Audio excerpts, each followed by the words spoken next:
Shalom, centre évangélique Souffle de Vie. Nous avons l'honneur de vous présenter un homme de Dieu. Dès son plus jeune âge, il a servi le Seigneur dans la foi. Un fait marquant, c'est en 1992 qu'il a accepté le Seigneur Jésus-Christ comme Seigneur et Sauveur personnel, marquant le début d'une grande aventure spirituelle et dans la foi. C'est en 1998 qu'il répond pleinement à l'appel divin, servant Dieu avec ferveur, passion et foi. Quelques années plus tard, Dieu l'envoya en Afrique du Sud, là où, en 2008, il fonda l'église Maison de prière, Église des Nations. Cette église a pour vocation d'être une église multiculturelle et multinationale. Une seule mission, un but, manifester la gloire de Dieu pour proclamer le salut des âmes. Ce serviteur de Dieu est un homme de compassion et de vision, porté par un fardeau divin, répandre l'évangile à tout prix et révéler le cœur de Dieu aux âmes perdues. Il est également le visionnaire de la fondation HOPC, projet social qui équipe et forme des vies dans les domaines que sont l'informatique, l'esthétique et l'anglais. Marié à sa charmante épouse, le pasteur Chantal Sona, il poursuit sa mission avec puissance, humilité et feu spirituel, voyageant à travers le monde pour un seul but, prêcher, guérir et libérer les captifs dans le nom de Jésus-Christ. Alors Marie, je pense qu'on a tout dit. Oui, je pense qu'on peut l'accueillir. Mesdames, mesdemoiselles et messieurs, Centre évangélique Souffle de Vie, acclamons le Seigneur, son serviteur, le prophète Joël Mouindo. Allons-y dans le verset qui nous a été donné, je crois, nous sommes dans 1 Roi chapitre 18, le verset 19 à 40, c'est quand même une petite longue lecture, mais la Bible dit: fais maintenant rassembler tout Israël auprès de moi à la montagne du Carmel, et aussi les 450 prophètes de Baal et les 400 prophètes d'Astarté qui mangent à la table de Jézabel. Akab envoya des messages vers tous les enfants d'Israël et ils rassemblant le prophète à la montagne du Carmel. Alors Élie s'approcha de tout le peuple et dit: jusqu'à quand clocherez-vous de deux côtés? Si l'Éternel est Dieu, allez auprès de lui. Si c'est Baal, allez auprès de lui. Le peuple ne lui répondit rien. Et Élie dit au peuple: je suis resté seul de prophète de l'Éternel et il y a 450 prophètes de Baal. Que l'on nous donne 2 taureaux, qu'ils choisissent pour eux l'un des taureaux, qu'ils les coupent par morceaux et qu'ils les placent sur le bois sans y mettre le feu. Et moi, je préparerai l'autre taureau et je le placerai sur le bois sans y mettre le feu. Puis invoquez le nom de votre Dieu et moi j'invoquerai le nom de l'Éternel, le Dieu qui répond par le feu. C'est celui-là qui sera Dieu. Et tout le peuple répondit en disant: c'est bien. Il dit au prophète de Baal: choisissez pour vous l'un des taureaux, préparez-les le premier, car vous êtes le plus nombreux, et invoquez le nom de votre Dieu, mais ne mettez pas le feu. Ils prirent le taureau qu'on leur donna et ils le préparèrent, ils invoquèrent le nom de Baal depuis le matin jusqu'à midi en disant: Baal, réponds-nous. Mais il n'y a eu ni voix ni réponse et ils sautent devant l'autel qu'ils avaient fait. À midi, Élie se moqua d'eux et dit: criez à haute voix, puisqu'il est Dieu. Il pense à quelque chose, où il est occupé, où il est pratiquement en voyage. Peut-être qu'il dort ou il est au Mans.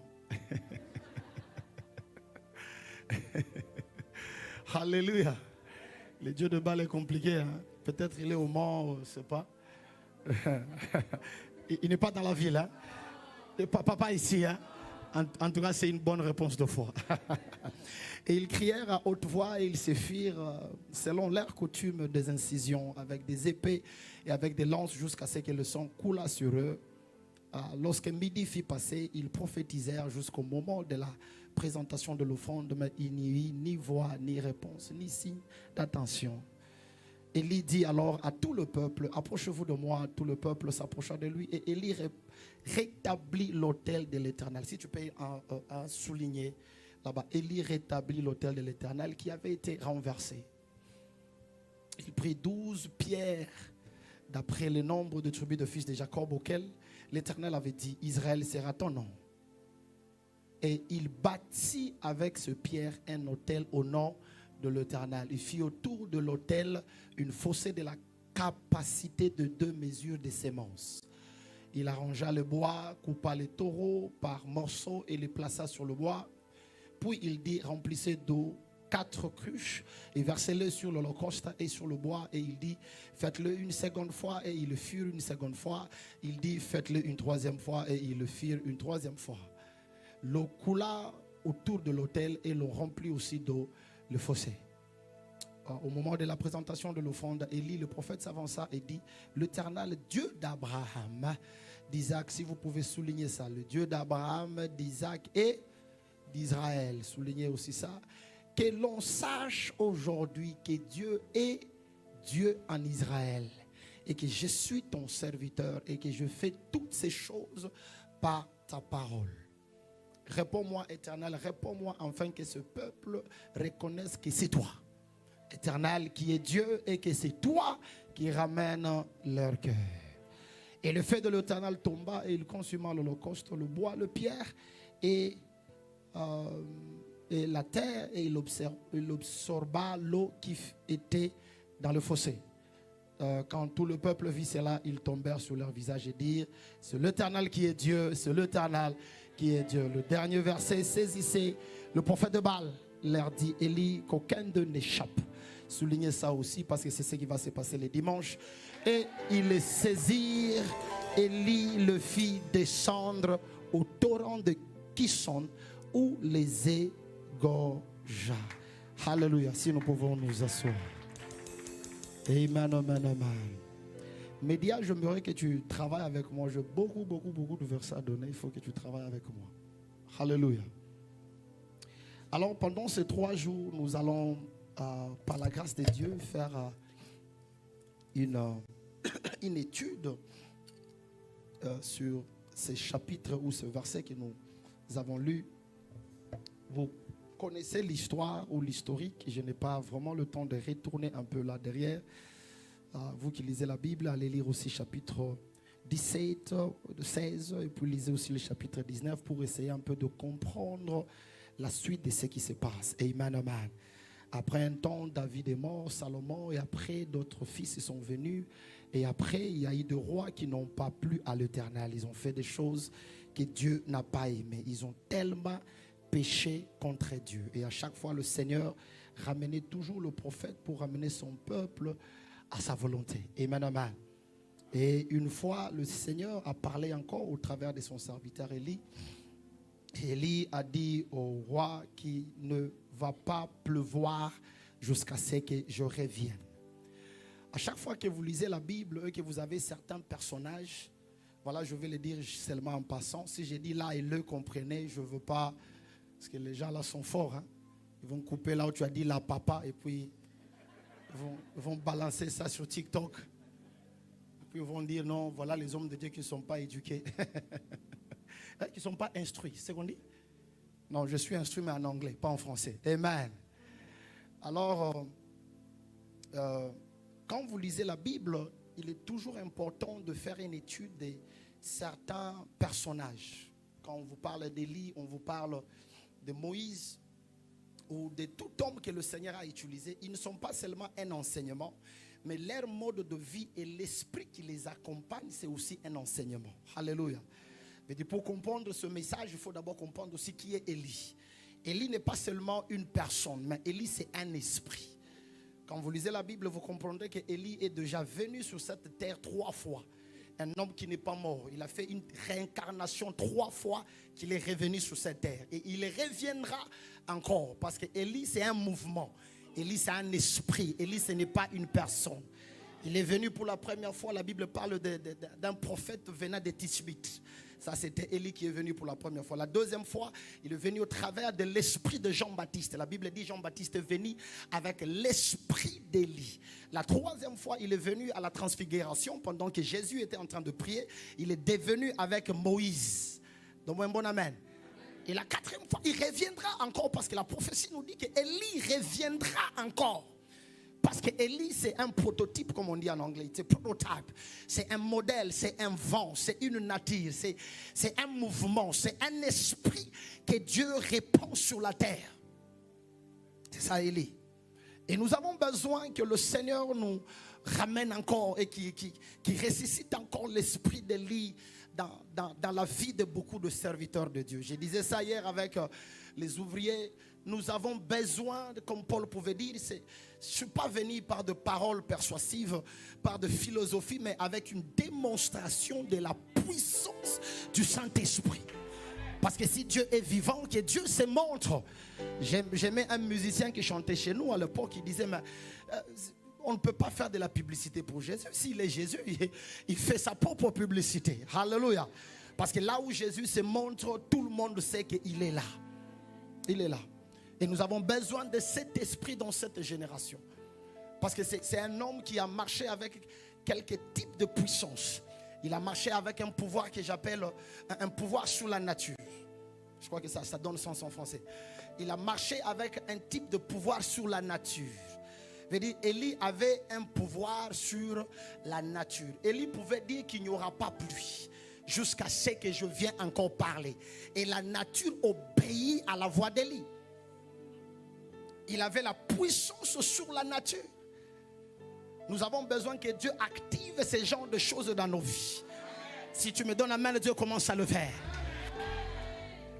Élie voyageait dans le désert, lisait la Bible.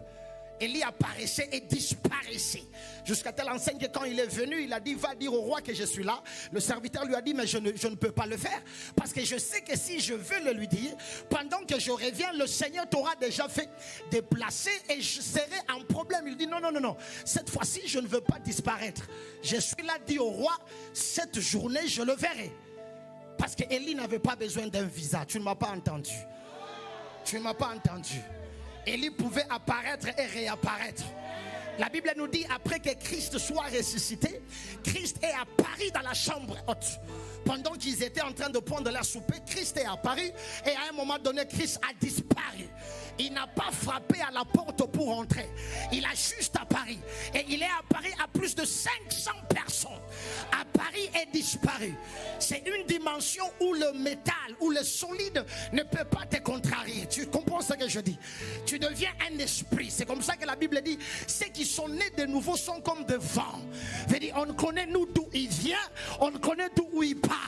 C'est impossible de le maîtriser. Pendant que le bandit entre dans ta chambre, d'un coup tu disparais de là où tu es. Tu ne m'as pas entendu.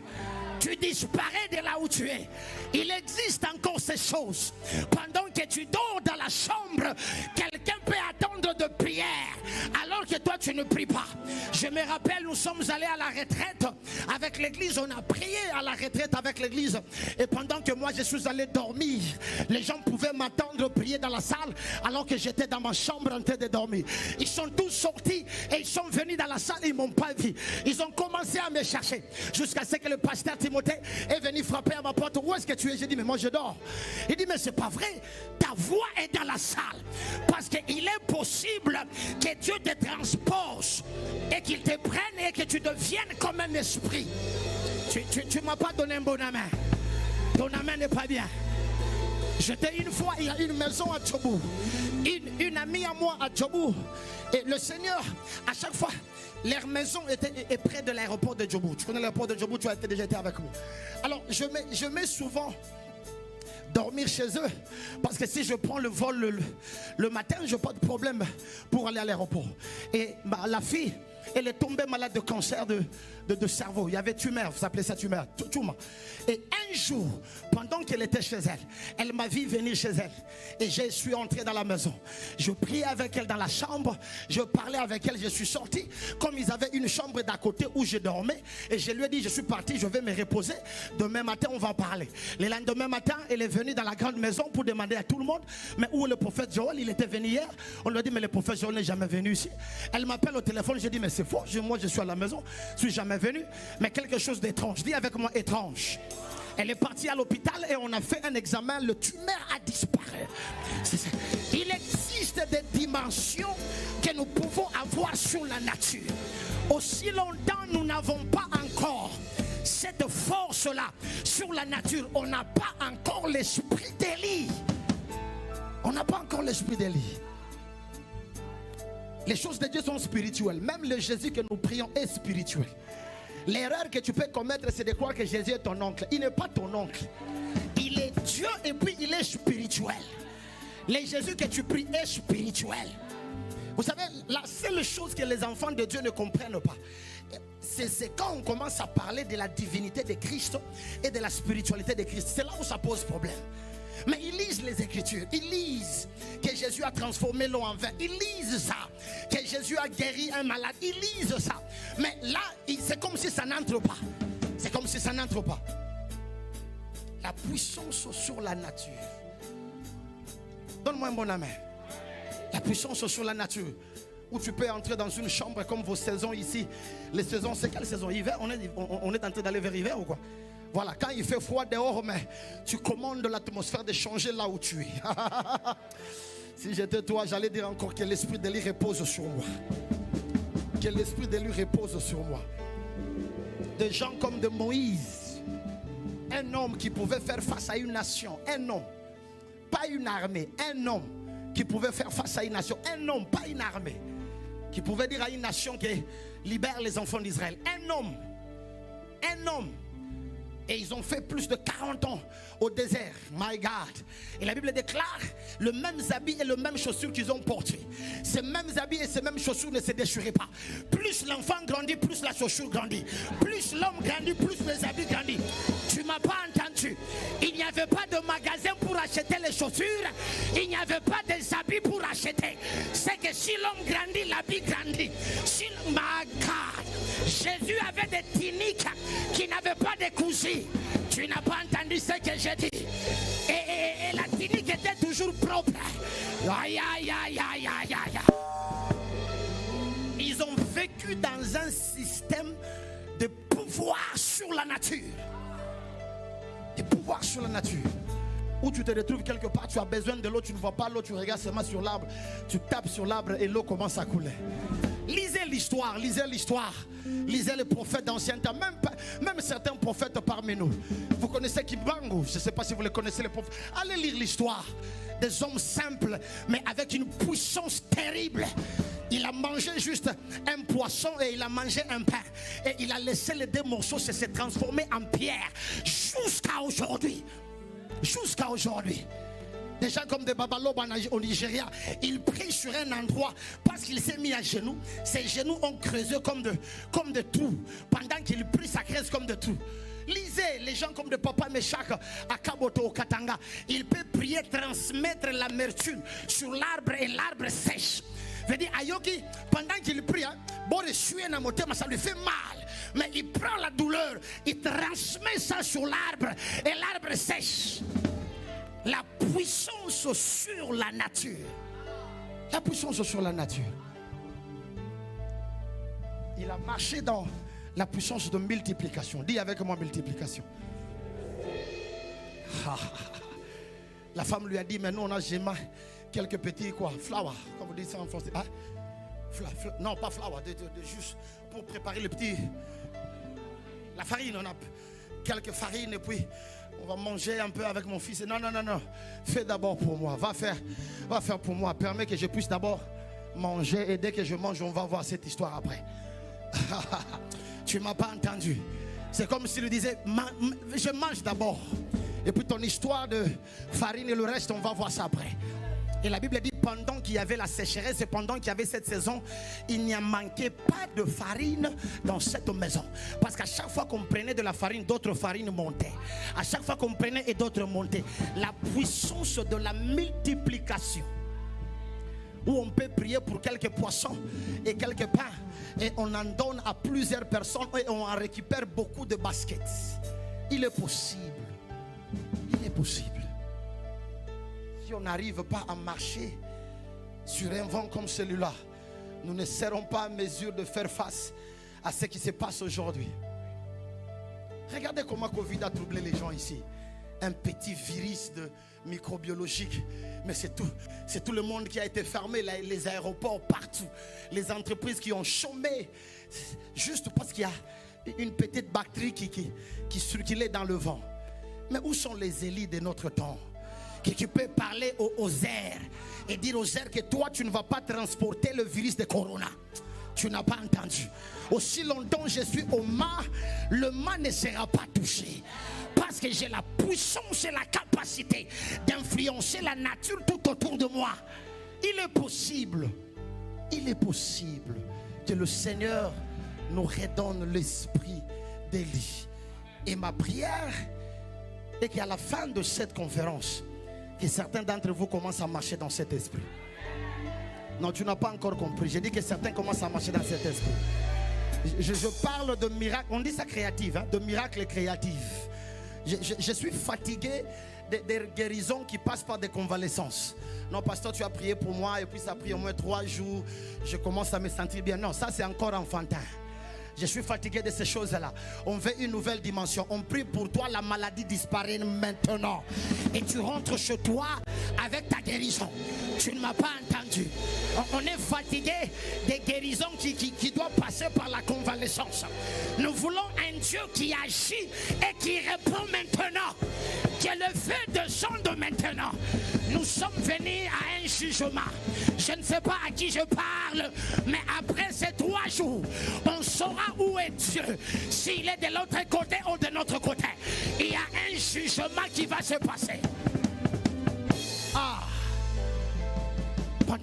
Pendant que tu prêches, hein, Maman Noëlla, ou je ne sais pas qui, pendant que tu prêches, hein, les gens qui sont venus parce qu'on avait amputé le pied. Je ne veux pas les gens qui disent non, hein, mon pied était, comment on dit, mal formé ou quoi. Non, je suis fatigué de ça. Ça, on a déjà résolu ça. C'est un de petits problèmes. On veut celui à qui on avait amputé le pied. Nous tous, nous savons qu'il n'a pas de pied. Et pendant que tu parles, un autre pied est en train de pousser. Tu ne m'as pas donné un bon amen. Un autre pied est en train de pousser. Aïe, aïe, aïe, aïe, aïe. Hey! Dis avec moi l'esprit d'Élie. Le monde ici ne comprend qu'un seul langage. C'est le langage de puissance, de pouvoir. Le diable ne s'assoit jamais sur une table de négociation. Jamais.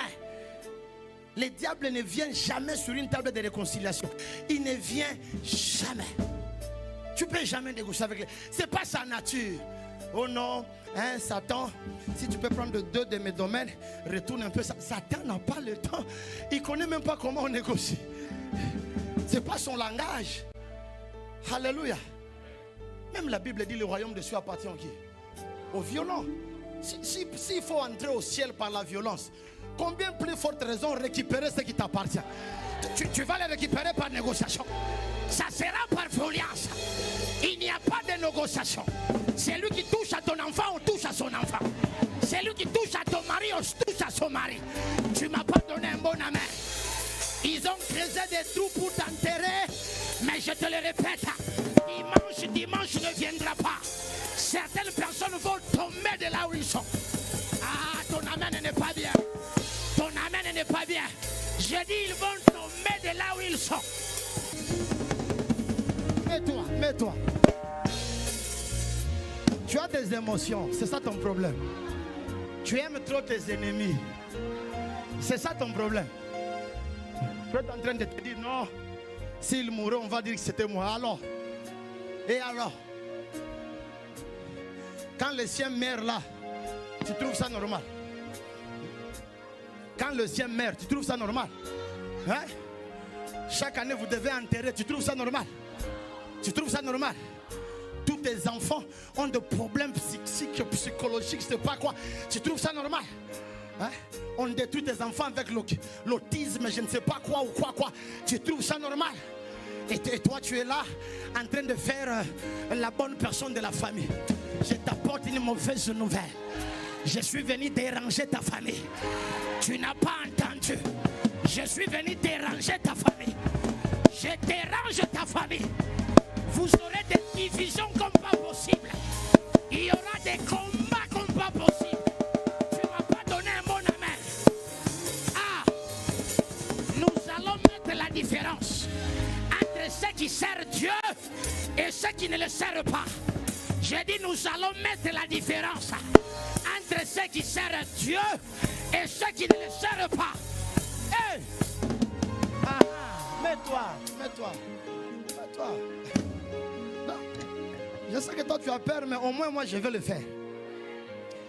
Et si tu ne veux pas que je revienne, ce n'est pas un problème. Je vais vous prêcher même en Zoom comme je le faisais. Donne-moi un amen bien. Ce n'est pas un problème, même en Zoom je viendrai encore. Je viendrai même dans les Zooms là, je vais passer par là. On ne peut pas continuer. Il arrive des moments où on est fatigué des problèmes, fatigué des oppressions, des petits démons sorciers qui viennent chaque nuit déranger ton sommeil. Tu as même peur de dormir. Parce que quand tu fermes les yeux, tu as l'impression comme si c'est des petites personnes qui viennent du village. Ils vont retourner de là où ils sont venus. J'ai dit, ils vont retourner de là où ils sont venus. S'ils ne laissent pas ta famille, j'ai une mauvaise nouvelle pour toi. J'ai dit, j'ai une mauvaise nouvelle pour toi. Ils dormiront, ils ne vont pas se réveiller du sommeil. Ils vont dormir, ils ne vont pas se réveiller du sommeil. J'ai dit, ils ne vont pas se réveiller du sommeil. Hey! Comment les justes peuvent commencer à mourir avant comme ça? Les gens bien partent. Et les justes, nous sommes là, on ne fait rien. Comment on peut être passif comme ça? C'est passif, hein? Comment on peut être si passif comme ça? Hein? Comment on peut être si passif? Les choses ne marchent pas, on est là calme. Comment on peut être si passif? Cette fois-ci, il y aura des églises de 1000 personnes au moins. Non, tu ne m'as pas donné mon amen. On ne peut pas être passif comme ça. Nous allons récupérer le territoire du Mât. Nous allons récupérer le territoire du Mât. Nous allons bâtir des églises ici. Il y aura des églises partout dans la ville du Mât. Non, écoute-moi. Quelque chose qu'Élie a fait. Je vais revenir sur Élie. Mais quelque chose qu'Élie a fait, il a commencé d'abord par faire quoi? Je vous avais dit une première chose de souligner. Il a rétabli quoi? L'autel de Dieu. Parce qu'Élie a compris une chose. Que la terre et tout le monde avait péché. Et qu'il n'y avait plus d'autel de Dieu. Qu'il fallait d'abord faire quoi? Rétablir l'autel de Dieu. On va parler un peu d'autel, d'alliance. Et puis enfin on va en finir le dimanche. Il a voulu d'abord rétablir l'autel.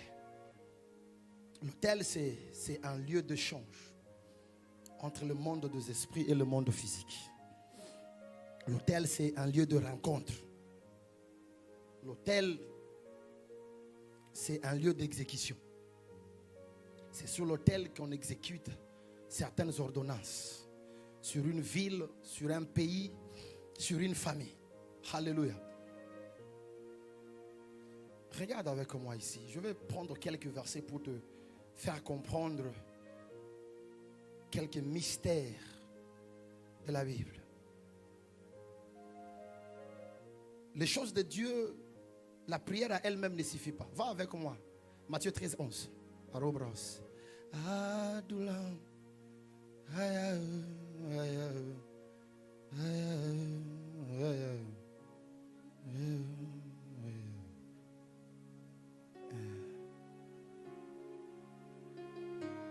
Joue seulement ça.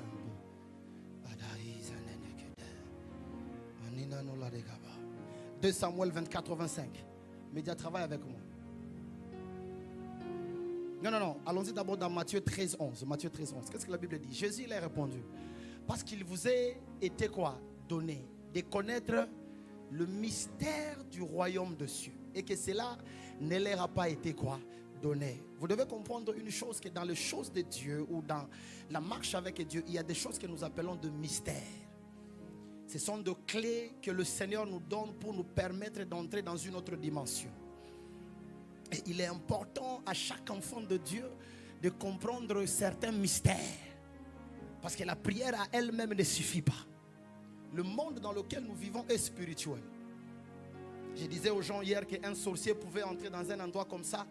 Il fait des dégâts et personne ne voit. Vous savez, bizarrement, aujourd'hui, nous sommes venus, pendant que je venais, je vis un peu au parking, il y a des voitures qui sont parquées. Qui veut dire, la plupart de vous, vous avez conduit pour venir ici. Ça, c'est les réunions de gens qui ne sont pas spirituels. Mais les gens qui sont spirituels, vous savez que vous n'avez même pas besoin de transport. Là où les sorciers se rencontrent, ils ne viennent même pas en voiture, ils apparaissent là-bas. Tu n'as pas entendu. Tu n'as pas entendu. On leur dit seulement, on va se rencontrer à 3 heures sur tel endroit.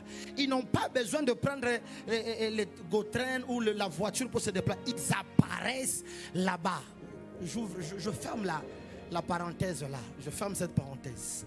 Donne-moi un bon amen. Hein? Homme de Dieu, ils apparaissent. Et quand la réunion prend fin, ils font quoi? Ils disparaissent. Et chacun se retrouve chez lui à la maison. Ah, my God. Je le dirais avec toute humilité, ce service, je l'ai déjà fait et je l'ai fini. Si je viens juste revoir ce que j'ai vu. Ah, tu n'as pas compris. Parce qu'il est possible de voyager dans le temps, dans le mystère et voir les choses. Et je ne sais pas s'il vous est arrivé des choses qu'on appelle des déjà-vu. Vous connaissez ça? Vous arrivez quelque part, vous avez l'impression d'avoir été là-bas avant. Mais vous ne savez pas comment expliquer. Mais l'environnement vous est familier.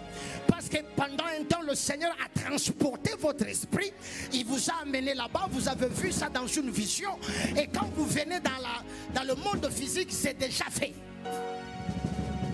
Le danger, c'est que c'est les enfants, c'est les chrétiens qui se réveillent le matin pour croire que maintenant les choses commencent. Pendant que les choses ont déjà été conclues. Dis avec moi mystère. Il faut que Dieu te donne le clé, le mystère.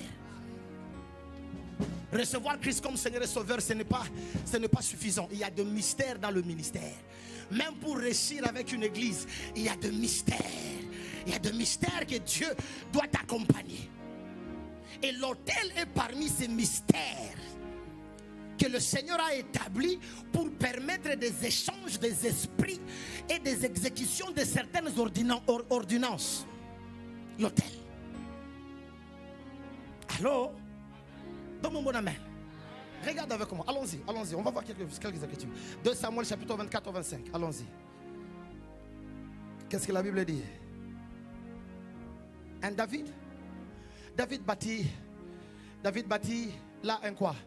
Un hôtel à l'Éternel. Et il offrit de quoi? Des holocaustes. Et de quoi? D'action quoi? De grâce. Alors l'Éternel fit apaiser envers le quoi? Et la plaie se retira de quoi? David a bâti un hôtel parce que Dieu, la colère de Dieu était sur le pays.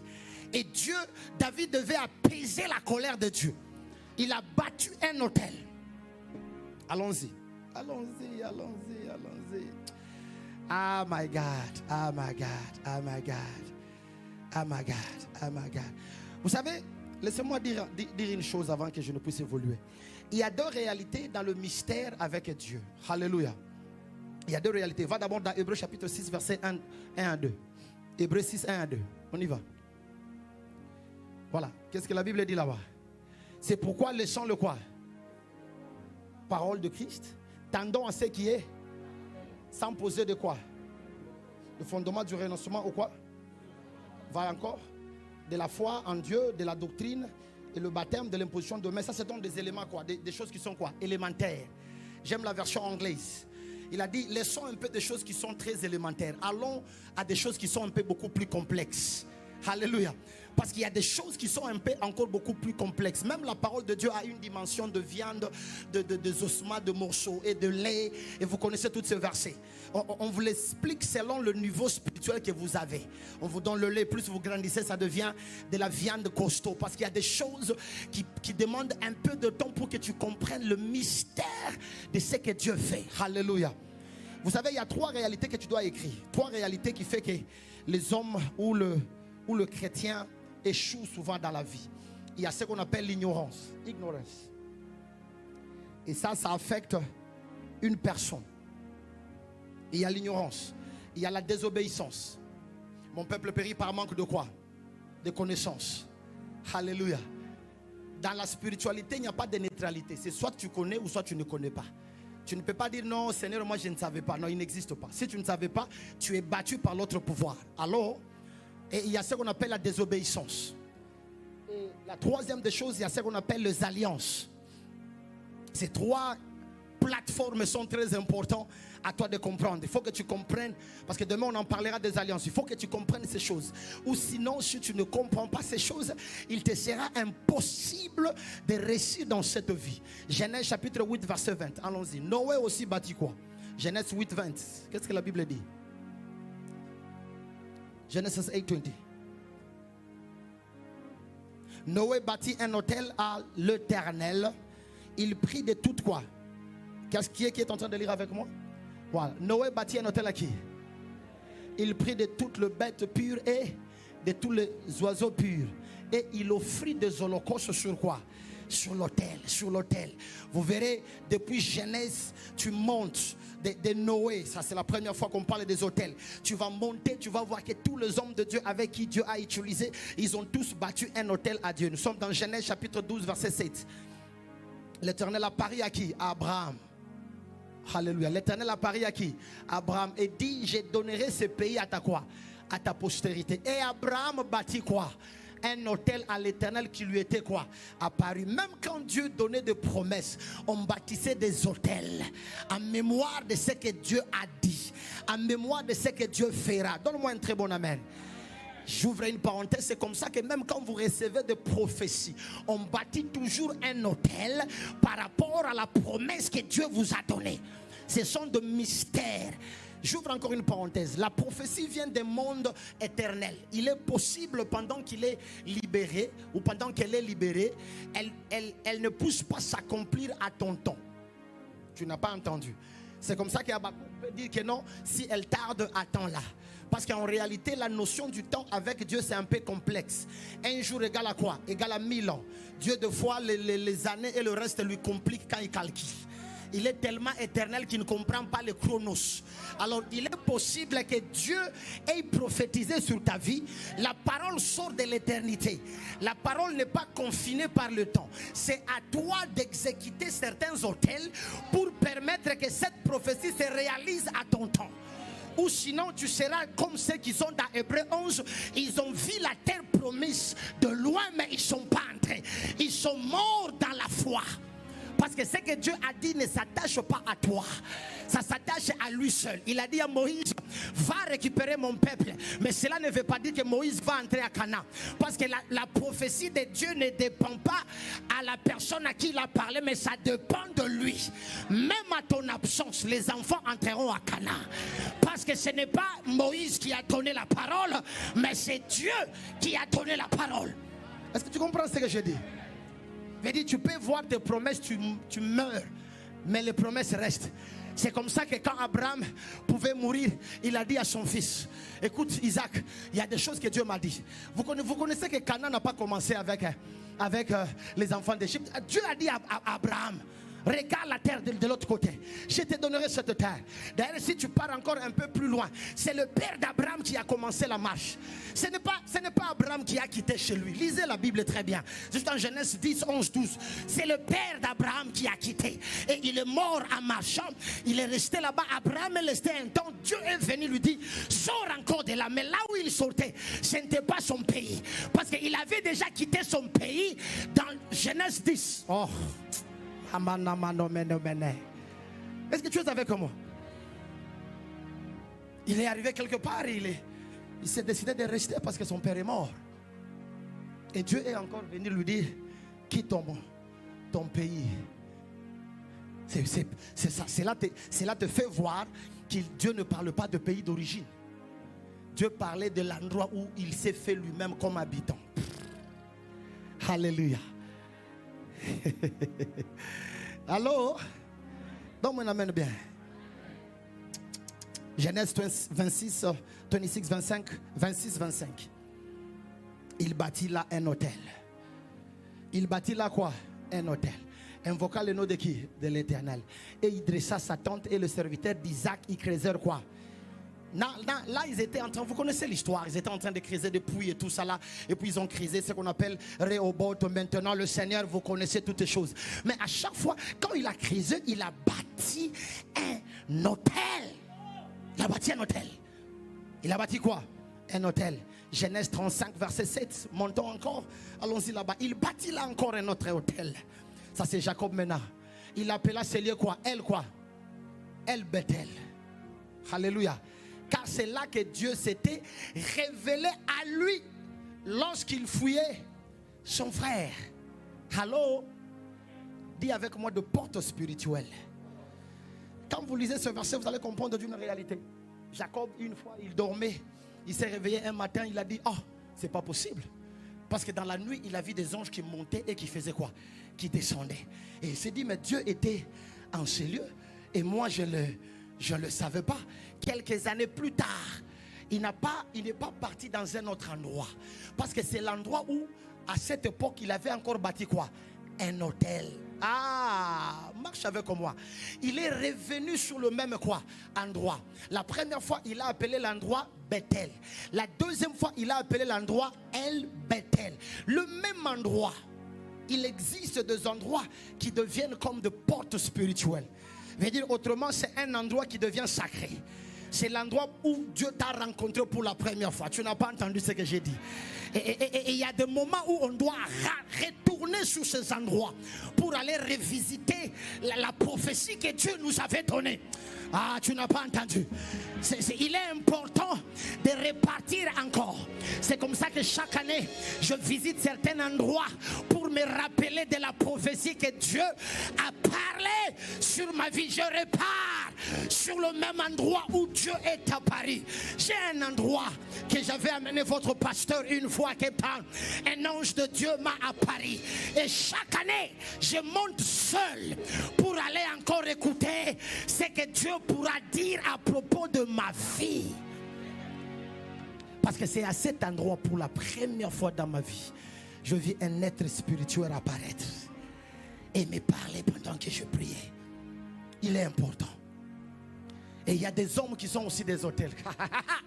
Il faut que chaque année tu vas, afin qu'il impose ta main sur toi.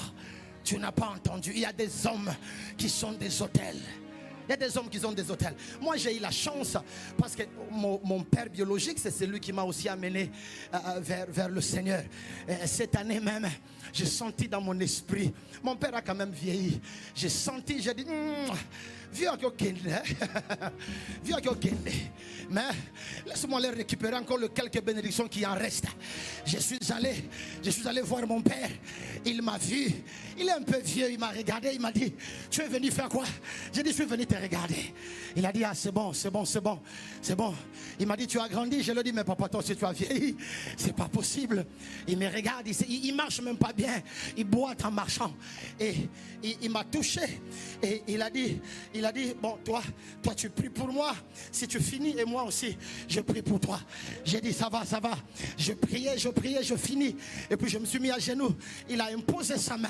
Il a parlé. Je prie une offrande. Quand il a fini la prière, je lui ai donné une offrande. Il a cru que c'était l'offrande. J'ai dit, non papa, ça c'est l'offrande pour la prière que tu viens de faire. Tu as encore d'autres paroles. Je sors encore une autre offrande. J'ai dit, redis encore d'autres choses. Je sais que tu es un hôtel. Tu as un pouvoir. Tu peux dire des choses et les choses s'accompliront. Tu n'as pas entendu. À ton place, il a dit des choses comme si je suis ton père. C'est moi que Dieu a utilisé pour que tu viennes en ce monde. Je parle sur toi. Aucun homme ne peut t'ensorceler. Je suis ton père. Tu réussiras. J'ai dit à papa, non, c'est fort. Parce qu'il y a des hommes qui sont des hôtels. Il y a des hommes qui sont des hôtels. Parce qu'il faut toujours aller renouveler son alliance. Donc moi j'amène bien. Il faut toujours aller faire quoi? Renouveler son alliance. Il y a des hommes qui sont des hôtels. Et toutes les personnalités que Dieu a utilisées dans la Bible, ils ne pouvaient pas partir sans libérer quelques paroles. Et je prie que Dieu apporte des hommes comme des hôtels dans ta vie. Si tu dis amen, que cela commence à se faire. Si ton amen est bien, cela monte encore. Tu n'as pas entendu. Si tu donnes un bon amen, que cela se fait. Les aides de destinée.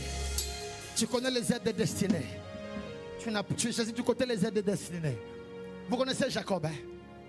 Qui connaît Jacob? Qui connaît sa mère? Elle s'appelait comment? Hein? Ah, voilà l'église. Ils lisent pas la Bible. Comment s'appelait la mère de Jacob?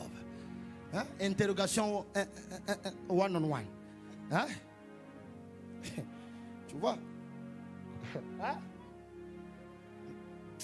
C'est bon. Je vois les gens qui se regardent de gauche à droite. Merci maman. La Bible déclare qu'Isaac a grandi. Il ne pouvait plus voir. Il est devenu vieux. Il a appelé son fils Ésaü. Il a dit viens.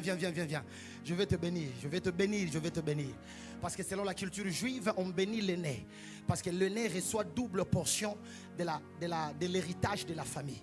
Parce qu'après le parent, c'est l'aîné qui devient le père de la famille. Donc il reçoit une part et qui sera père et l'autre part pour lui. Donne-moi un bon amen. Et pendant qu'Isaac était en train de parler, il lui dit, va me chercher quelque chose, afin que je puisse quoi? Te bénir. Tu vas aller dans la brousse, tu vas chercher quelque chose, et puis quand tu reviendras, quand tu vas ramener ça, et je vais faire quoi? Je vais te bénir. Sa maman a écouté quoi? La conversation. Quand vous lisez encore, vous allez vous rendre compte que quand elle était enceinte, elle est partie voir le sacrificateur au temple. La Bible déclare, on lui a donné une prophétie, que dans ton ventre, il y a combien de nations? Il y a 2 nations. Et qu'est-ce qu'on a dit? On a dit que le plus petit va assujettir le plus grand. Maintenant, quand la maman a compris que papa devait faire une erreur, parce qu'en voulant bénir l'aîné, c'est une erreur prophétique. Il fallait corriger ça. Tu ne m'as pas entendu. Parce que papa voulait bénir par sentiment. Mais les sentiments ne sont pas toujours attachés à la spiritualité. Papa voulait bénir l'aîné. Mais ce n'était pas ça la volonté de Dieu. La volonté de Dieu, c'est que le plus petit devait assujettir quoi? Le plus grand. Et puis il lui a dit, écoute-moi, il lui a dit ceci, va. La maman lui a dit, je vais prendre quelque chose, je vais préparer. Et dès que je finis de préparer, je vais te donner. Et tu vas prendre ça et tu vas les donner qui? À qui? À ton père. Et si vous lisez clairement la Bible, vous allez vous rendre compte d'une réalité. Jacob ne voulait pas entrer dans ces deals. Jacob a même dit, je connais mon vieux. Je connais papa, c'est un méchant. Pas méchant dans le mauvais sens. Hein? Tu vois comme le Nigérian dit it's bad. Quand on dit it's bad, là c'est tellement bien exagéré. Il dit je connais papa. Si papa me retrouvait que j'ai menti, il va déposer une malédiction sur moi et ma vie sera finie. Tu as entendu ce que sa maman a dit?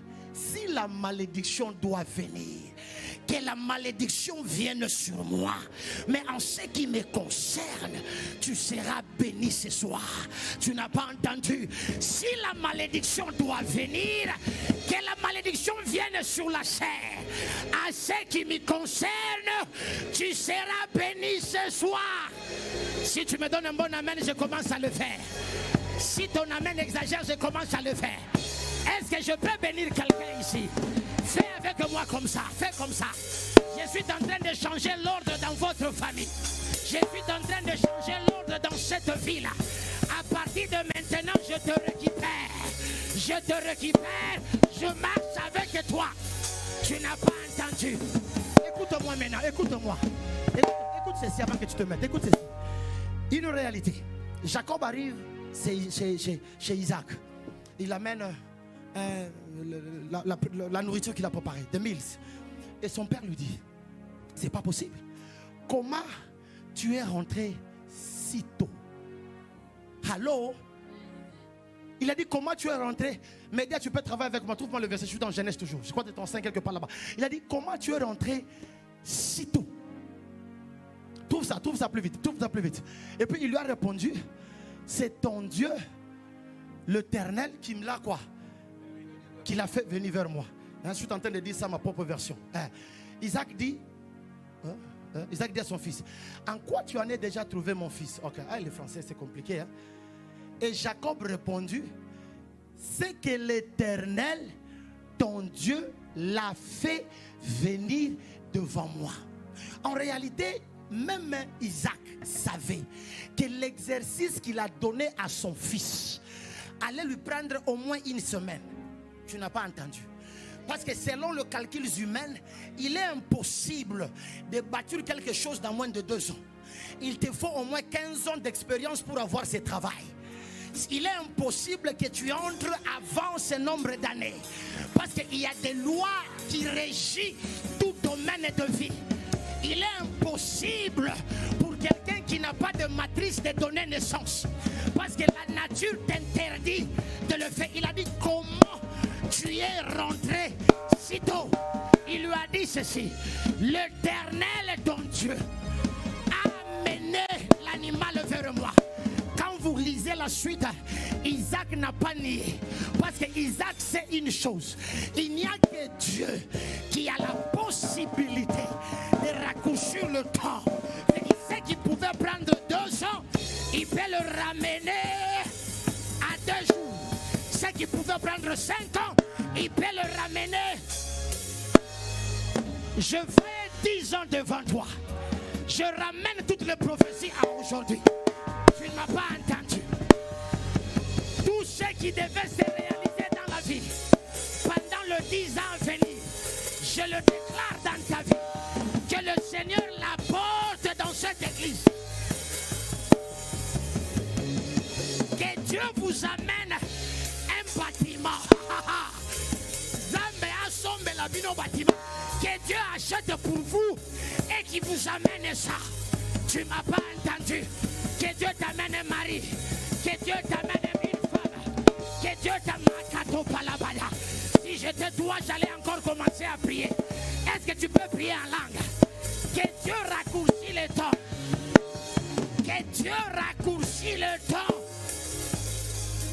Prie en langue, prie en langue, prie en langue. Prie en langue. Ah, je n'entends pas ta voix. Prie en langue.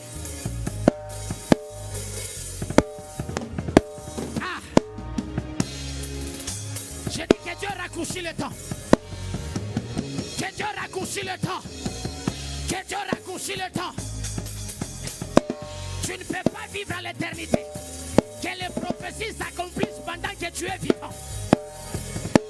Que tu vives et que tu vois les prophéties de ta vie.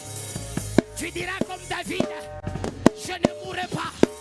Je vivrai, je rencontrerai le merveille de l'Éternel. Refuse de mourir. Refuse de mourir. Encore 1 minute. Ah. Au nom puissant de... Mets-toi. Ah. Il faut que Dieu intervienne. Parce que si Dieu n'intervient pas, le temps, nous n'avons pas le temps. Nous n'avons pas le contrôle du temps. Nous n'avons pas le contrôle du temps. Il a dit: mais comment tu es venu ici? Comment en moins de 2 ans tu peux bâtir un grand ministère comme ça? L'Éternel ton Dieu me l'a donné. Comment? Nous t'avons déjà ensorcelé. Nous savons que toi, pour me réussir, il faut au moins 20 ans. Mais comment tu es quitté? L'Éternel ton Dieu l'a fait dans ma vie. Dieu peut raccourcir le temps. Je sens dans mon esprit, c'est comme un soulagement. Il y a des gens qui ont traversé beaucoup d'années et ils ont perdu de temps. J'entends le Seigneur dire: je suis en train de restaurer les années. Il a dit: je suis en train de restaurer les années. Vous avez perdu des années dans beaucoup de choses. Je vous donne ce que j'en sens dans mon esprit. Dieu dit: je suis en train de restaurer les années. La pluie du printemps et du temps va tomber maintenant. Vous aurez des pluies dans votre vie. Le Seigneur va récupérer les années antérieures et ceux qui devaient avoir cette année, et Dieu va vous le donner. Il y a des bénédictions qui vont se multiplier. Ah!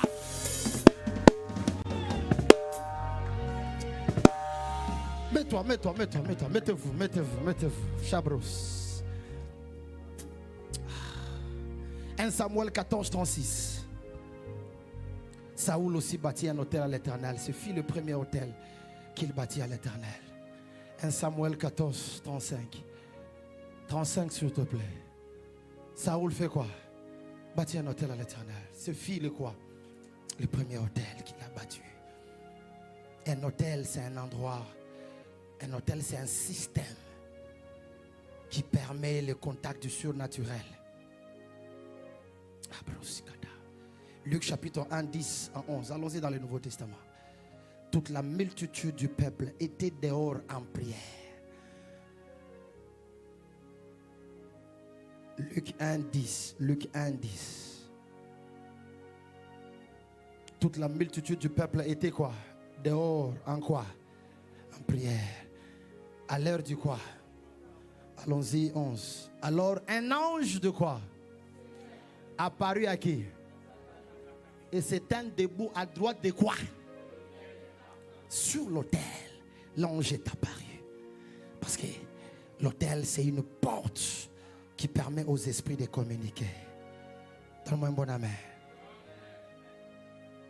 Les autels peuvent être, comme d'anciens temps, c'était de pierres qu'on construisait, qu'on mettait. Et on construisait un autel. Comme Élie a pris 12 pierres représentant les 12 tribus de Jacob ou d'Israël. Il construit l'autel. Les autels peuvent être des hommes peuvent être des autels. Les autels peuvent être des institutions. Des institutions peuvent être des autels. Des autels. Il y a des hommes, quand tu le croises, ta vie change. Des gens comme des Jean-Baptiste, des gens qui sont venus préparer la venue de Christ. Quand tu le croises, ta vie monte.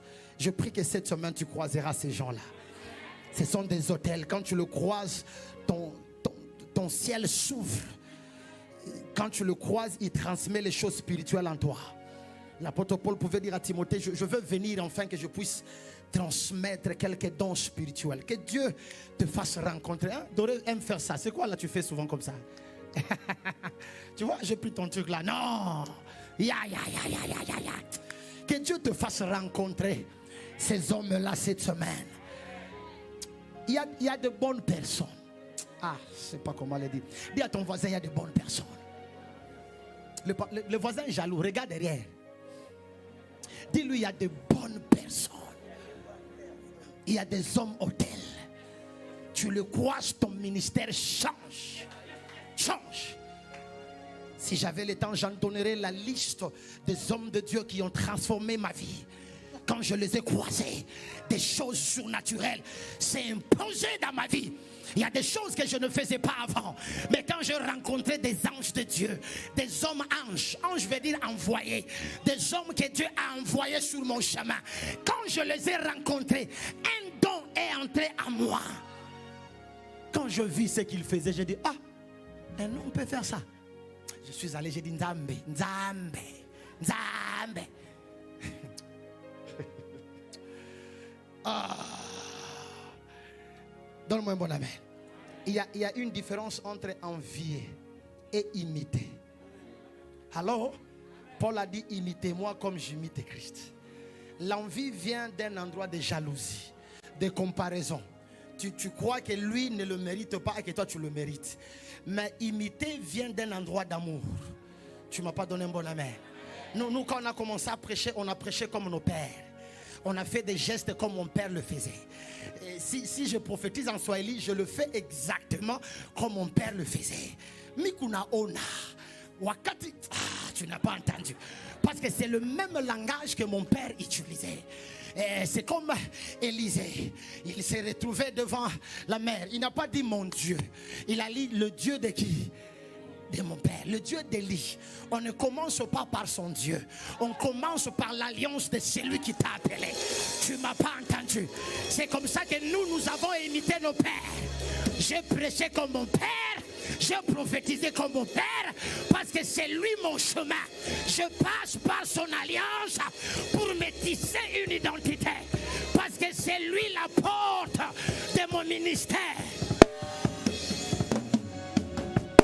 On a des fils, quand tu le regardes, ils ne te ressemblent pas. Il est à l'église, mais il ressemble, je ne vais pas mentionner le nom, on va dire que j'ai mentionné d'autres pasteurs. Il est avec Doré, mais il ressemble comme au prophète là qui est toujours au coin là-bas. Vous le connaissez, non? Des fils qui ne nous ressemblent pas, c'est bizarre.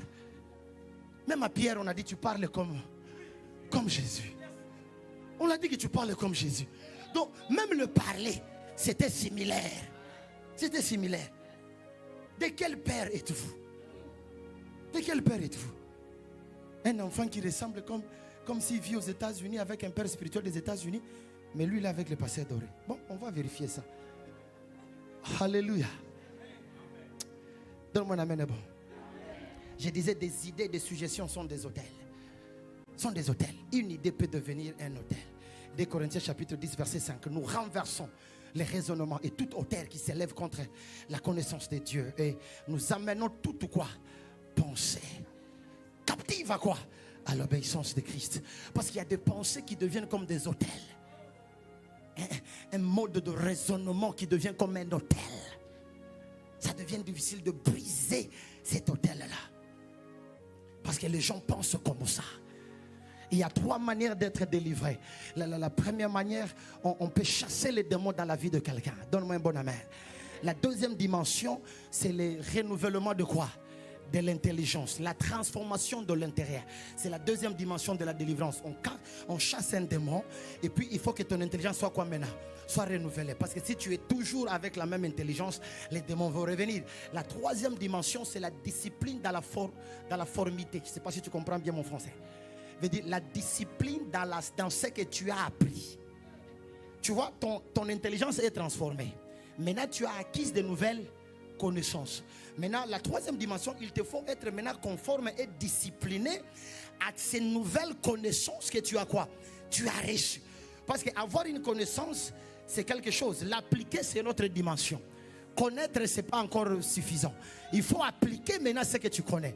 Donc la troisième dimension, c'est la formité. La conformité, la discipline des choses que tu as appris. C'est comme ça que c'est difficile d'être délivré. Hein? Vous vous arrêtez au niveau de chasser les démons. C'est là où vous vous arrêtez. Vous ne savez pas que la délivrance, on la maintient par une discipline rigoureuse. C'est une discipline rigoureuse. C'est comme un hôtel. On n'offre pas à Dieu un holocauste une fois. Non. La force d'un hôtel, c'est la discipline de la continuité, de continuer à mettre le feu sur l'hôtel. Le faire une fois ne suffit pas. Le faire une fois ne suffit pas. La force est dans la discipline de continuer avec cet hôtel. Est-ce que je parle à quelqu'un? Alors, l'une des majeurs rôles, ou major rôle de l'hôtel, c'est de donner une continuité ou discontinuité d'un pouvoir spirituel. Je ne sais pas si tu as compris ce que je dis. The major assignment of an altar is to give a continuity or discontinuity of a power. Hallelujah. C'est de donner une quoi? Continuité ou discontinuité. Donc on utilise l'autel pour couper ou on utilise l'autel pour continuer. Il y a ce qu'on appelle la loi de la... Je crois le français c'est la substitution. Ouais? La loi de quoi? Substitution. Veut dire il n'existe pas le néant. On ne détruit pas un hôtel. On le remplace par un autre hôtel. Tu n'as pas compris ce que j'ai dit. C'est ça dans les choses de Dieu. Donc il ne faut pas dire j'ai détruit. Non, on ne détruit pas un hôtel. Après l'avoir détruit, il faut le remplacer. Si tu ne le remplaces pas, ça va encore quoi? Pousser. C'est comme un cultivateur. Tu as ton champ. Tu coupes les herbes. Tu es obligé de couper toujours les herbes. Et puis tu es obligé de planter une nouvelle quoi? Sémence. Afin que quelque chose de nouvel puisse quoi? Puisse naître. Mais si tu ne plantes rien, après 2 ans, l'herbe là va faire quoi encore? Va pousser. Va pousser. Va encore pousser. Parce qu'il faut la loi de la quoi? Donc on doit remplacer quelque chose par une autre chose. Est-ce que je peux descendre?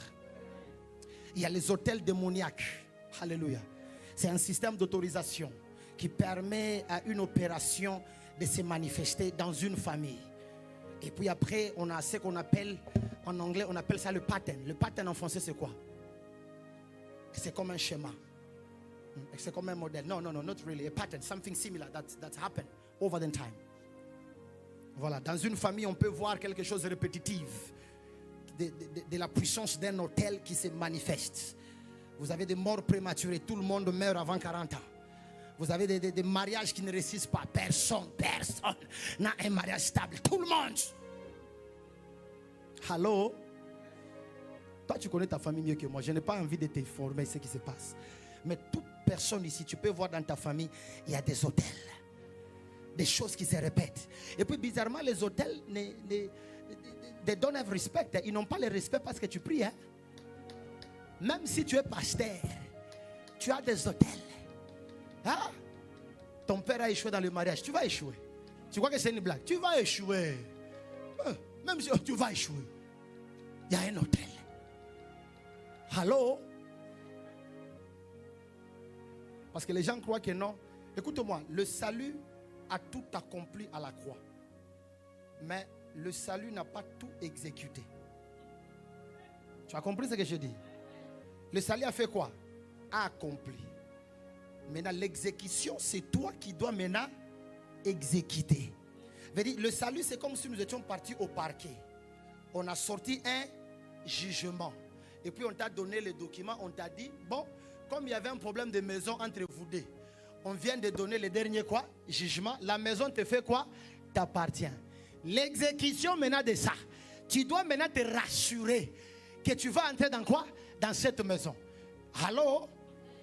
Parce qu'il y a des gens qui croient que quand c'est fait, c'est exécuté. Non. Allô?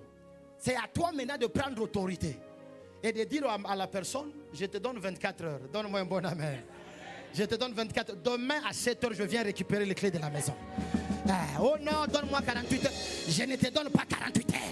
Dans 24 heures, tu me retournes le clé. Parce qu'un jugement est passé et c'est à toi d'exécuter. C'est comme ça que quand tu reçois Christ comme Seigneur et Sauveur, les hôtels sont encore là.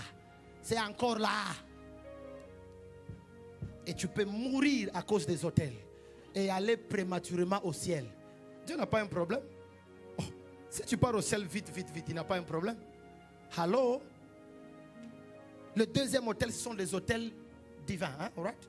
Les hôtels quoi? Divins. C'est aussi un système pour autoriser, permettre qu'un système puisse quoi?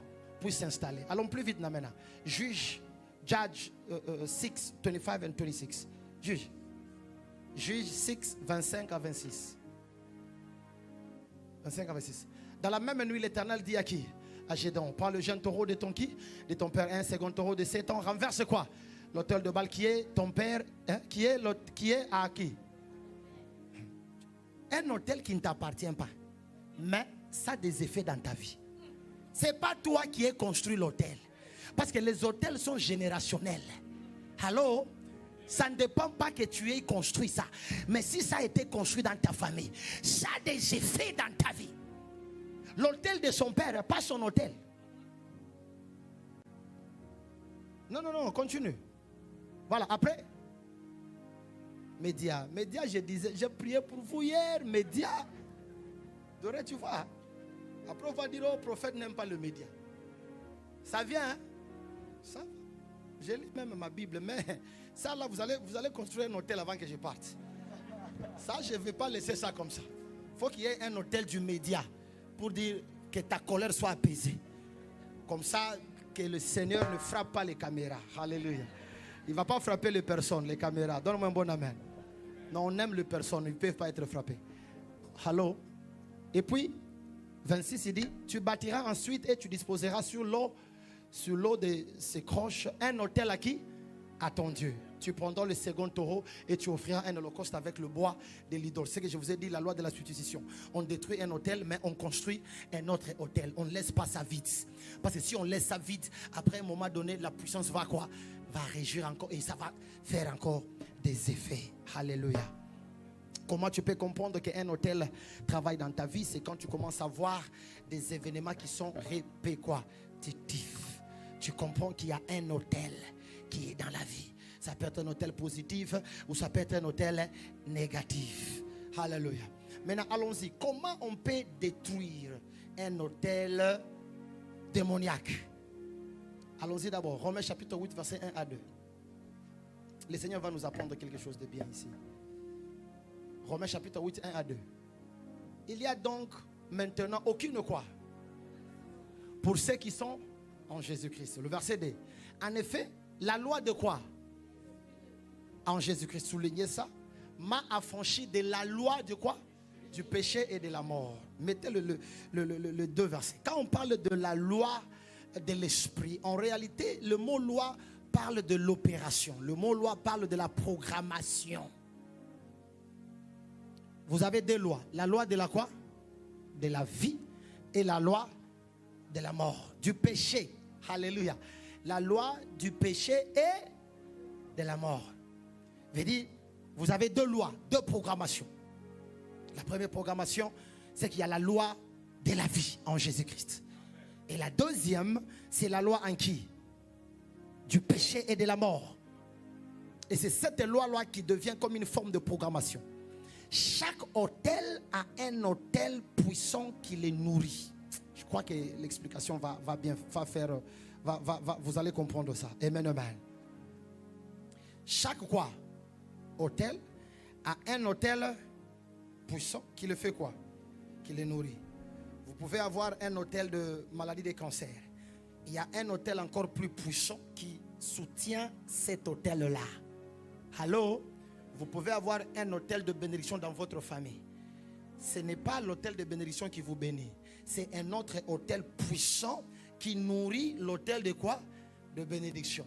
J'étais en train d'expliquer à votre pasteur, j'ai dit Dieu n'est pas un esprit. Bon, ça c'est pour les gens qui sont très matures. Dieu n'est pas un esprit. Dieu est plusieurs esprits en un esprit. Je ne sais pas si tu comprends ça. Alléluia. Dieu est quoi? Plusieurs esprits en un esprit. Comme Jésus pouvait dire, ceux qui ont les oreilles pour entendre, qu'ils entendent. Ceux qui n'en ont pas, qui voient avec les yeux. Alléluia. Je dis, chaque hôtel peut être nourri par quoi? Un autre hôtel. Maintenant, tous les hôtels démoniaques sont nourris ou sont renforcés par l'hôtel du péché et de l'iniquité. Écris ça. Je dis, tous les autres hôtels sont quoi? Et les hôtels démoniaques sont nourris par quoi? Sont renforcés par l'hôtel de quoi? Du péché et de l'iniquité. Je dis, le péché et l'iniquité, c'est ça l'hôtel central qui renforce tous les autres hôtels démoniaques, qui renforce l'occultisme, qui renforce la sorcellerie, qui renforce miscarriage, quoi, tous les avortements, tout ce qui est démoniaque. Il y a un hôtel central. Et cet hôtel central-là, c'est le péché et l'iniquité. Je n'ai pas le temps de définir c'est quoi le péché et l'iniquité. Vous allez demander à Doré pour vous donner la différence du péché et de l'iniquité. Doré, tu vas faire ça parce qu'on va dormir ici. Alléluia. Donne-moi un bon amen. Il y a 3 niveaux du péché.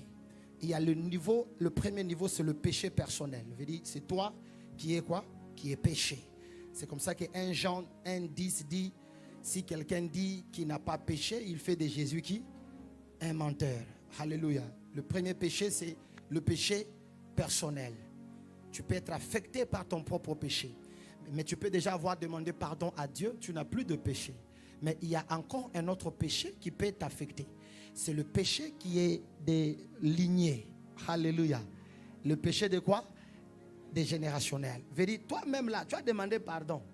Mais ce n'est pas maintenant ton péché qui exerce le pouvoir. C'est le péché de ton père. Bon, je sais que vous aimez vos parents. Laisse-moi utiliser le mot que vous n'aimez pas. C'est le péché de ta tante. Parce que souvent, vous croyez que les tantes sont toujours les plus mauvaises. Je sais. C'est le péché de ton oncle et de ta tante. Parce que les tantes et les oncles, ce sont toujours les problématiques. Les parents ne sont pas des problèmes. Alléluia. Parce qu'on croit toujours que ce sont le frère de papa ou le frère de maman ou le soeur de maman ou le soeur de papa. Bon, je ferme la parenthèse. Alléluia. Vous venez d'une famille bien. Toutes les personnes dans vos familles sont très bien. Aucun problème, aucun problème. Je ne divise aucune famille. Votre famille est jolie, belle, bien. Avec votre problème que vous-même vous savez. Je n'ai pas divisé. J'ai dit seulement vous savez. Alléluia. Il y a un autre péché qu'on appelle territorial. Ne vous en faites pas, même chez moi il y a des sorciers. Vous n'avez pas de sorciers. Hey! Non, vous n'avez pas de sorciers. Chez moi, non, les sorciers de chez moi, c'est comme si ils ont le doctorat en sorcellerie. Ils ont tellement fait la sorcellerie qu'ils ont fini toutes les thèses. Ils ont le doctorat. La distance ne leur dit rien. Il peut te télépather, il t'appelle. Toi-même dans les rêves là, tu es en train de rêver que tu es dans sa maison, dans sa chambre. Et il est en train de t'engueuler. Ce que tu fais, je n'aime pas. Tu te réveilles comme ça. Tu vois, j'étais où? Dans sa maison. Et puis tu vois seulement un SMS qui entre. Tiens, tiens, tiens. Envoie l'argent, je suis malade. Ah! Donne-moi un bon amen. Il y a un autre péché qu'on appelle territorial. Territorial. Hein? Voilà. 2 Chroniques chapitre 2 verset 14. 2 Chroniques chapitre 2 verset 14. Genèse 2 Chroniques chapitre 2 14. Vite, vite, vite, média. La Bible dit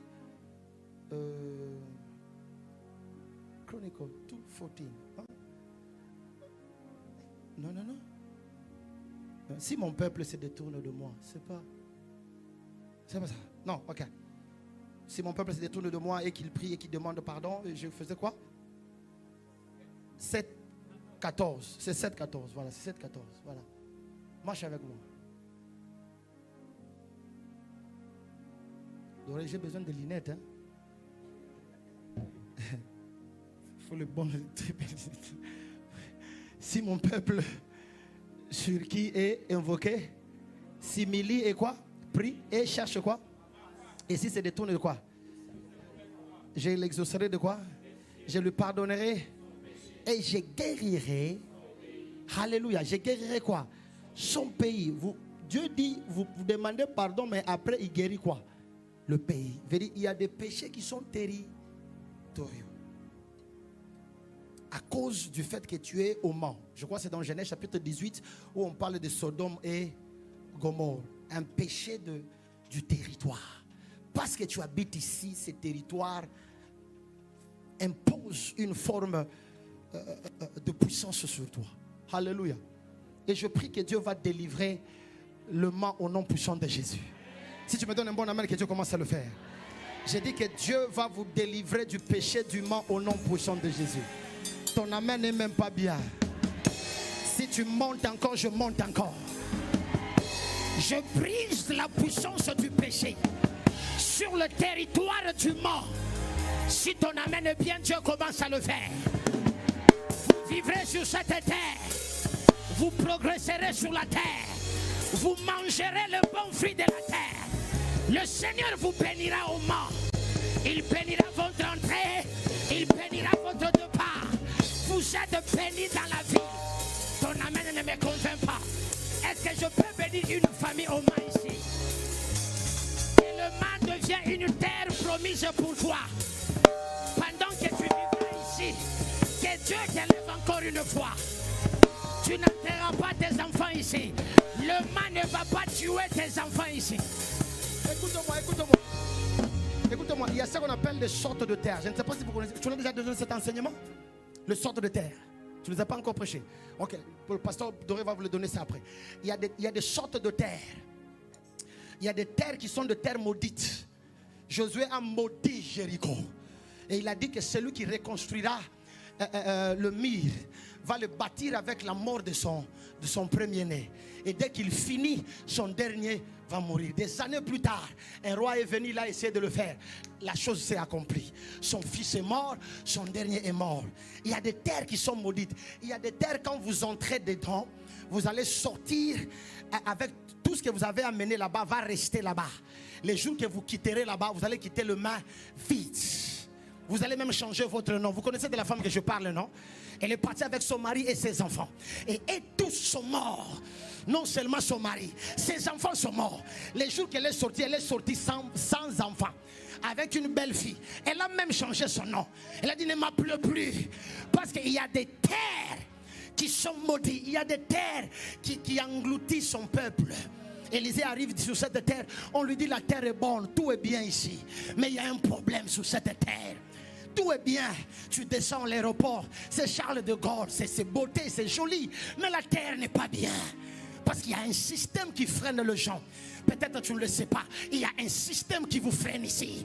Il y a un frein. Il y a une puissance qui s'oppose à vous. C'est comme ça que les gens tombent dans des dépressions.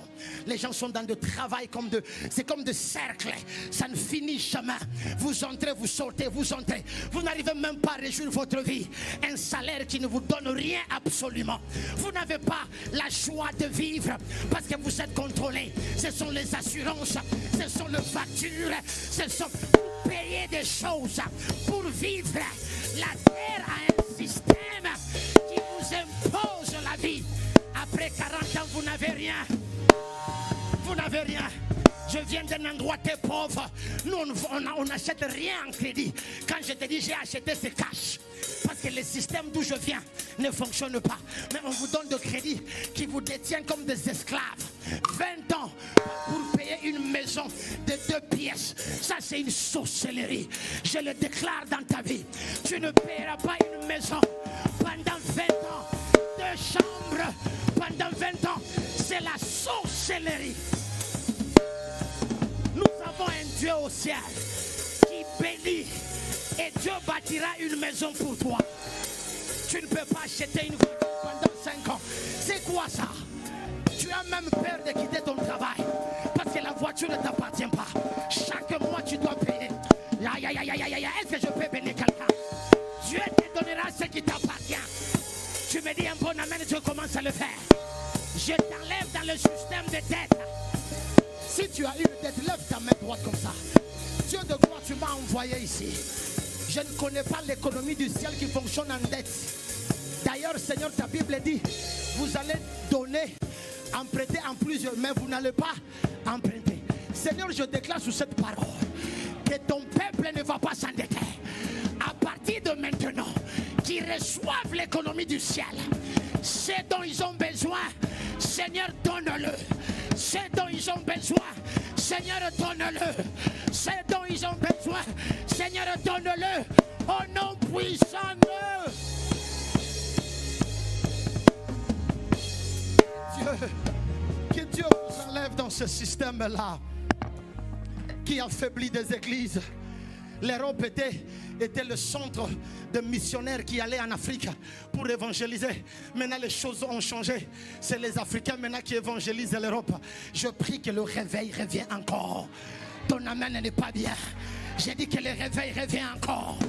Vous ne pouvez pas vous endormir comme ça. Que Dieu vous réveille de votre sommeil et que vous récupérez votre place. C'est vous qui avez évangélisé l'Afrique. C'est l'Europe qui a donné le christianisme. Je prie que Dieu ressuscite encore l'esprit d'Élie en Europe.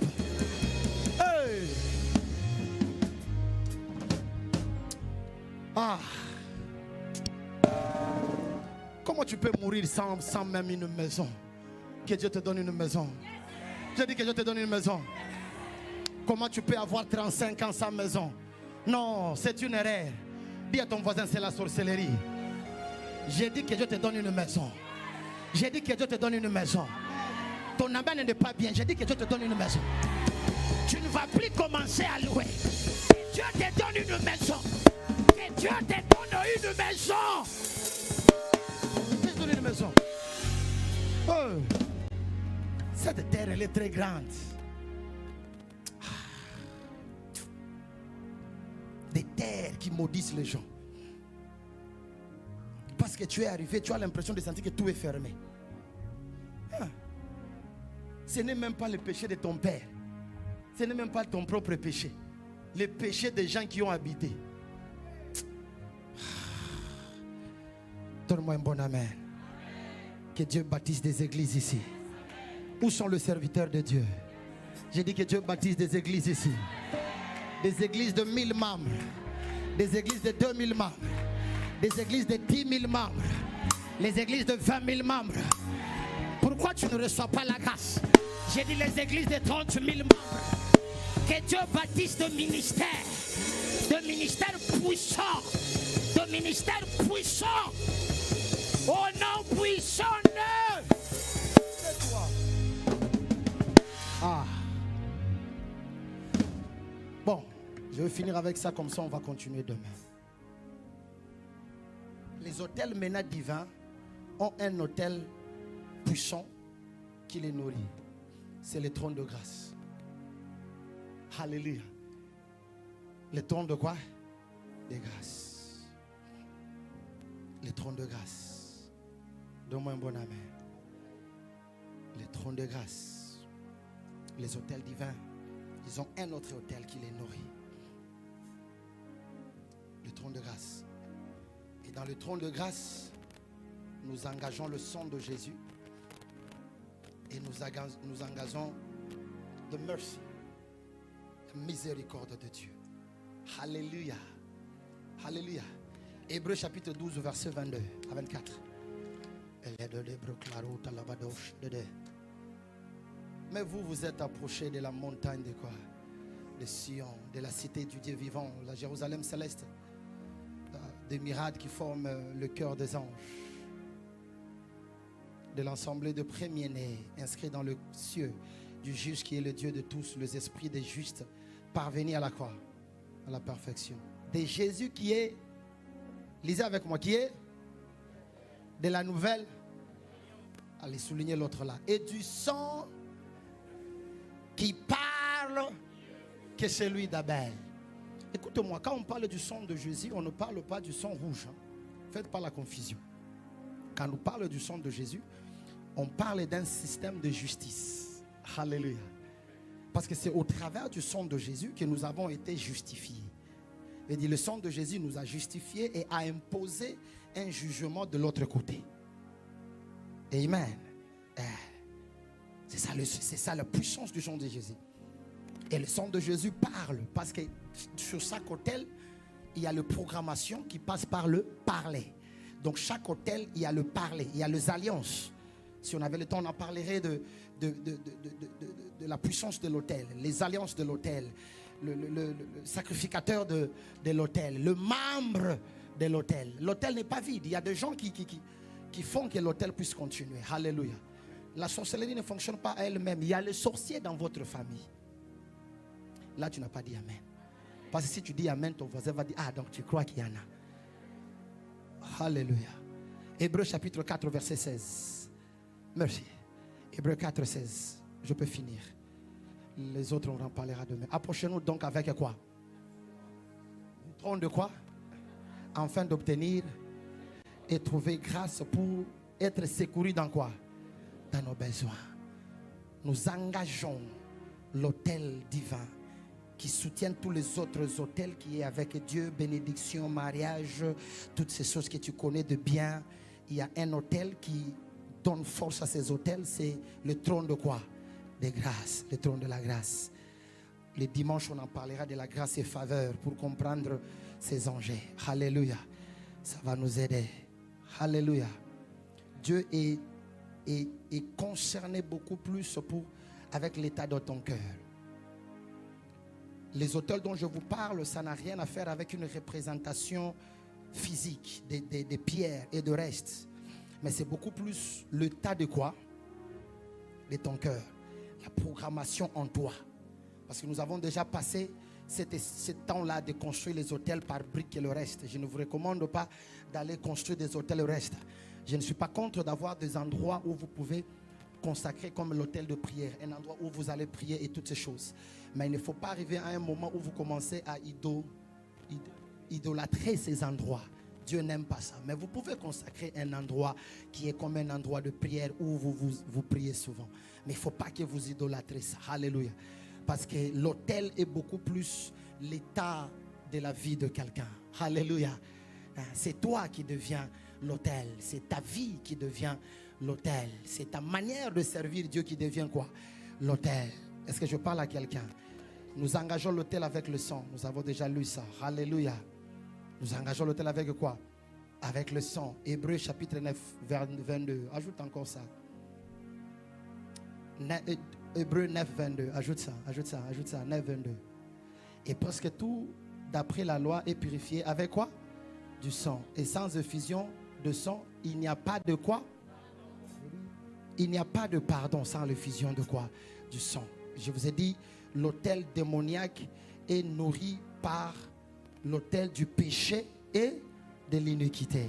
c'est le sang de Jésus qui brise le péché et l'iniquité. Veut dire, quand on commence à briser l'autel, on commence d'abord à engager l'autel avec quoi?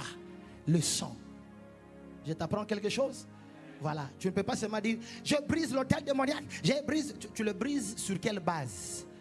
Parce que quand tu brises l'autel, tu es comme dans un parquet. Ce sont des choses légitimes, légales. Ce sont des choses légales. Il faut que tu amènes de base qui doit prouver ce que tu demandes. Alléluia. Et tu le fais, tu engages le sang de qui? De l'agneau de Jésus. Au travers du sang de Jésus, tu peux briser la puissance du péché sur toi et les conséquences de quoi?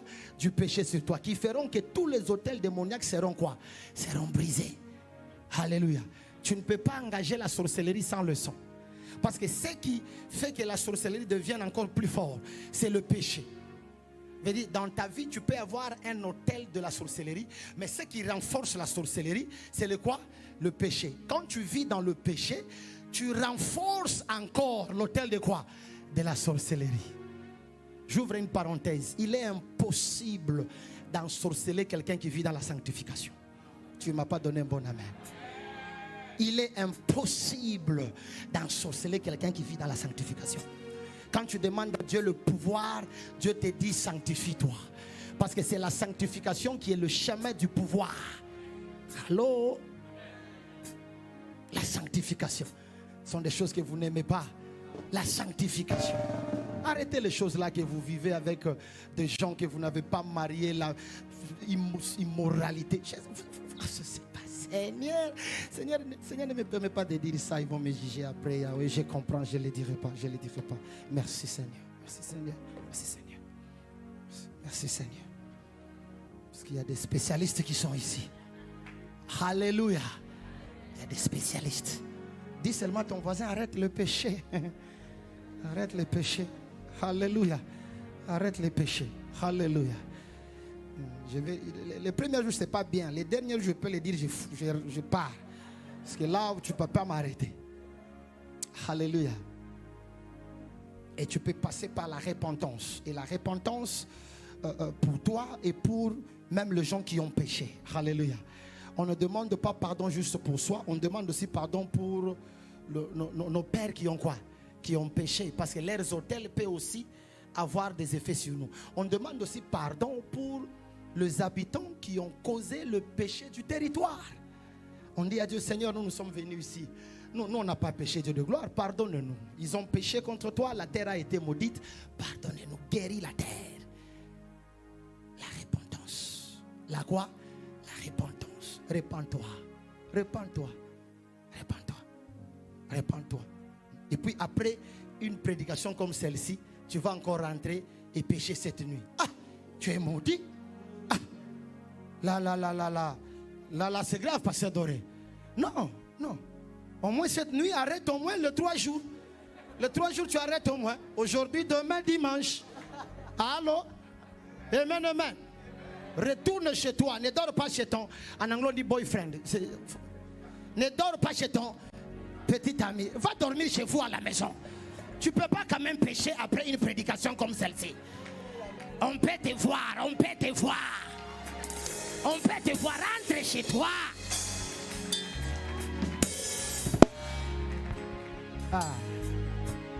Arrange ta vie. Hein? Faut pas nous fatiguer. Arrange ta vie. On engage l'autel avec le quoi? Le sang. Deuxième point, on engage l'autel avec une alliance de sacrifice. Je vais arrêter par là. Je ne parle pas de sacrifice en termes de donner quelque chose. Écoute ce que je suis en train de dire d'abord. Et les autres, on va parler demain. Alléluia.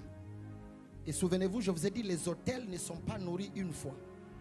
Tu dois les nourrir quotidiennement. Je vous ai donné les 3 dimensions de délivrance. Je vous ai dit, on chasse les démons. Deuxièmement, on fait quoi? On va de l'entourage. Troisièmement, la confort. La discipline dans la conformité. Parce qu'on est ensemble là. La discipline dans la quoi? Dans la conformité. Veut dire un autel doit rester. On doit continuer à mettre, comme on dit dans le Levitique, le feu sur quoi? Sur l'autel. Ne doit pas s'éteindre. Le feu doit continuer à quoi? À brûler. Le premier sacrifice que tu donnes à Dieu, c'est toi-même. J'arrête par là. Romains chapitre 12, verset 1. Romains chapitre 12, verset 1. Qui est béni ce soir? Je suis en train de voir comme de feu qui sort de la terre. Et je peux comprendre que le Seigneur est en train de faire quelque chose. Ça sera très très très bien. Je vois comme le feu qui sort de la terre. Dieu est en train de sanctifier même la terre. Ton amen ne me convainc pas. Il y a des choses que le Seigneur va faire. Un feu qui sort. Un feu qui sort. Le Seigneur est en train d'établir certains ministères. Il est en train d'établir certaines personnes. Il y a comme des intercelles qui passent dans la salle ici. Parce que Dieu est en train de briser le phénomène de péché et les conséquences de péché dans vos familles. Je vois de familles qui sont élevées pendant que je vous parle. Je le vois pendant que je vous parle. Le ciel est tellement ouvert. Le Seigneur est en train de vous ramener quelque part. Je suis dans une vision comme si on était en train de marcher. Et nous sommes en train d'aller quelque part. Je peux comprendre que l'Éternel est en train de marcher avec nous. Et certains vont atterrir dans la terre de leur destinée. Il y a des choses qui vont se passer. Après cette conférence, il y a des choses qui vont se passer. Des très très très bonnes choses qui vont se passer. Parce que Dieu va faire entrer certaines personnes dans leur destinée. Parce que le Seigneur est en train de vous amener dans une destinée qui vous appartient. J'aime ce que je vois maintenant. Le Seigneur est en train d'établir. C'est quelque chose de fort, c'est quelque chose de fort. Le futur est tellement glorieux. Je vois même certains qui deviendront de ministres dans le gouvernement. Pendant que je parle, si ton amen est bien, Dieu commence à le faire pour toi. Il y a des choses qui vont se passer. Il y a des choses qui vont se passer. Il y a de lettres qu'on est en train d'envoyer pendant que je vous dis maintenant. Nous espérons que ce message vous aura fait passer de l'information à la transformation. Nous bénissons le Seigneur de nous avoir suivis et nous vous invitons à activer la petite cloche pour être en mesure de suivre toutes nos actualités, nos nouveautés, bref, d'être connectés. Alors faites-le rapidement et par la suite, nous pourrons encore davantage partager la parole, les Écritures et ainsi commencer une belle aventure dans le Seigneur. Que Dieu vous bénisse et que le diable vous oublie. Amen.